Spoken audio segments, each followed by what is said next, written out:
yet another political row erupts over Operation Sindoor. Operation Sindoor's envoy to the US, Shashi Tharoor, who has now praised Prime Minister Modi, calling the operation a bold and symbolic move. Tharoor said the operation sent a clear message to the world that the Sindoor wiped from grieving women's foreheads has been avenged with the blood of terrorists. But Congress leader Udit Raj, who's hit back, he said that Shashi Tharoor has turned into a super spokesperson for the BJP, accusing him of going overboard in praising both Modi and the mission. He also said that previous governments never claimed credit like this. And remember, this isn't the first time Tharoor has lauded Prime Minister Modi. Not long ago, he had praised the government's COVID vaccine diplomacy and their balanced stance in the Russia-Ukraine conflict at the Raisina dialogue. Our Prime Minister has made it very clear.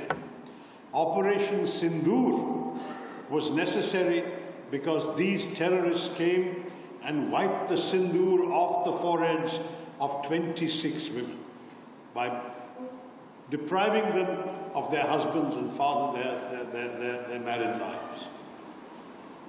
In fact, there were some women who cried out, "The terrorists, kill me too." And they said, "No, go back, tell what happened to you." We heard their cries, and India decided that the color of the Sindoor, that vermilion color on the forehead of our women, will also match the color of the blood of the killers, the perpetrators, the attackers.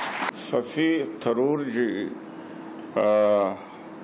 BJP के super प्रवक्ता हैं, जो BJP के लोग नहीं कह पा रहे हैं। मोदी जी की चमचागिरी या मोदी जी का गुणगान जितना वो नहीं कर पा रहे हैं, और बीजेपी के लोग उससे ज़्यादा शशि थरूर कर रहे हैं। पहले की सरकारें ढोल नहीं पीटती थी, तो ये शब्द वापस लेना चाहिए कि पहले ऐसा नहीं हुआ है।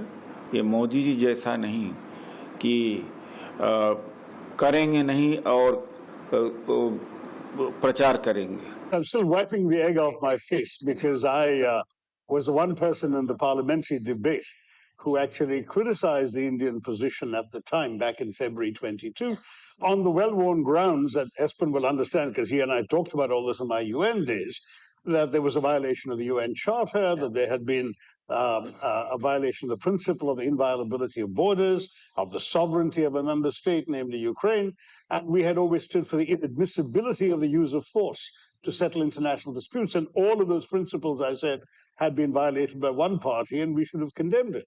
Well, a couple of years later, 3 years later, it does look like I'm the one with egg on my face, because clearly the policy has meant that India has actually a prime minister who can hug both the president of Ukraine and the president of Moscow 2 weeks apart and be accepted in both places.